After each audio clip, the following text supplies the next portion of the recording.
हम लोगों ने बहुत बार सुना है कि छत्रपति शिवाजी महाराज और महाराणा प्रताप के पास बहुत कम योद्धा होने के बावजूद भी वो सामने दुश्मन पक्ष के सामने जीत जाते थे। क्योंकि जब बात करें महाराणा प्रताप की तो उनके सामने जो मुगलिया सल्तनत थी उनके पास 70-80 हज़ार सैनिक थे, जब इस तरफ मात्र 20,000 थे।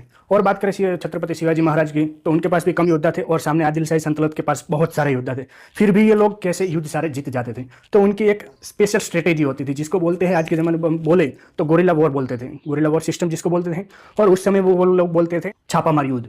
जो छापामारी युद्ध होता है वो बेसिकली इसी तरह से वो लोग उपयोग करते थे कि दुश्मन को सामने से अटैक करने के लिए बुलाते थे। वो शायद जंगल में छुप जाते थे, बहुत कम सैनिक होते थे, और दुश्मन आए तो उनको पता भी ना चला कि कहाँ कहाँ से पर हमला हो रहा है। क्योंकि अगर सामने युद्ध करने जाएंगे तो उनके पास बंदूकें हैं, तोपे हैं, तो इनके 20,000 संख्या है, तो सामने जाएंगे तो चाहे कितना भी महान योद्धा हो, दो दो हाथों में तलवार हो, चाहे 20 को काट सकता है, लेकिन जब सामने घोड़े पे जा रहा है, सामने से एक गोली आएगी तो उसके लिए काफी है मृत्यु के लिए।